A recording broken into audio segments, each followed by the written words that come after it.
Broiler chicken রান্না করার পরে মজা হচ্ছে না, এভাবে একবার সরিষার তেলে ভেজে ব্রয়লার চিকেন রান্না করবেন, দেখবেন দুর্দান্ত হবে। সবাই বেশ মজা করে খাবে, কোনো প্রকার গন্ধ থাকবে না। আমার মেয়ে তো বলেছে তুমি আজকে থেকে এভাবেই চিকেন রান্না করবে, এত বেশি দুর্দান্ত হয়েছিল। আপনারাও বাসায় ট্রাই করে দেখতে পারেন। ব্রয়লার চিকেন যারা খেতে পছন্দ করেন না তারা একবার হলেও এভাবে ট্রাই করে দেখবেন। আশা করছি আপনাদের কাছেও বেশ ভালো লাগবে। চিকেন রান্না করার জন্য আমি এখানে 1 কেজি সাইজের একটি ব্রয়লার চিকেন নিয়েছি।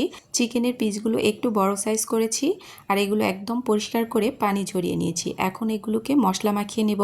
আদা এবং রসুন বাটা নিয়েছি প্রায় 2 টেবিল চামচ পরিমাণ, ধনে গুঁড়ো নিয়েছি প্রায় হাফ টেবিল চামচ পরিমাণ, গরম মশলার গুঁড়ো নিয়েছি হাফ টেবিল চামচ পরিমাণ, লাল মরিচের গুঁড়ো 2 টেবিল চামচ পরিমাণ আর নিয়েছি স্বাদ মতো লবণ। তো সব মশলাগুলো দিয়ে চিকেনের সাথে মাখিয়ে নিতে হবে।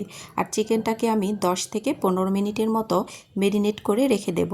এভাবে রেখে দিলে চিকেনের মধ্যে মশলাগুলো বেশ ভালোভাবে ঢুকে যায়। এখন আমি চিকেন রান্না করে নেব। তার জন্য প্যান বসিয়ে নিয়েছি, এর মধ্যে দিয়ে নিচ্ছি সরিষার তেল প্রায় 4 টেবিল চামচের মতো। এর সাথে দিয়ে নিচ্ছি পেঁয়াজ কুচি প্রায় 3 টেবিল চামচ পরিমাণ। 2 থেকে 3 মিনিট নাড়াচাড়া করার পরে পেঁয়াজের কালারটা যখন হালকা চেঞ্জ হয়ে আসবে, এর মধ্যেই দিয়ে নিতে হবে চিকেনগুলোকে। যেহেতু চিকেনগুলো আগে থেকেই মশলা মাখানো ছিল, এখন এই তেলের মধ্যে সবটুকু চিকেন দিয়ে নেব। এখন এই তেলের মধ্যেই পানি ছাড়া চিকেনটাকে আমি ভেজে নেব।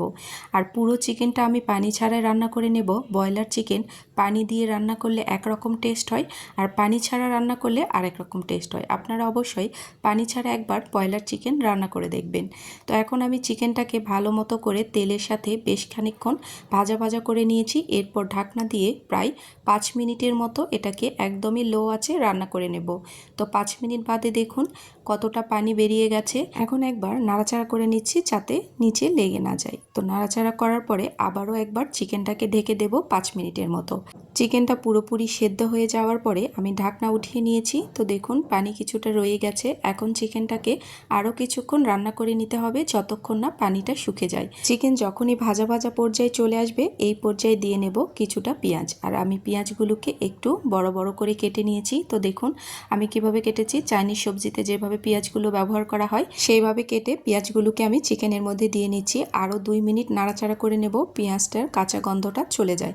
তো এই পর্যায়ে পেঁয়াজটা হালকা কিছুটা ক্রিস্পি থাকবে আর খেতে বেশ মজা লাগবে। গরম গরম ভাতের সাথে অথবা রুটি পরোটার সাথে খেতে দারুণ লাগে। যারা কখনো ব্রয়লার চিকেন একবারও খাননি, এভাবে সরিষার তেল দিয়ে রান্না করে দেখবেন, খেতে কতটা দুর্দান্ত হয়। কালারটা দেখেই বুঝতে পারছেন এটা কতটা লোভনীয় হয়েছে, আর এটা খেতেও বেশ দুর্দান্ত।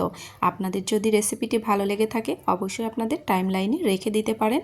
এই পর্যন্তই, সবাই ভালো থাকবেন। আবারও দেখা হবে নতুন রেসিপিতে। আল্লাহ হাফেজ, আসসালামু আলাইকুম।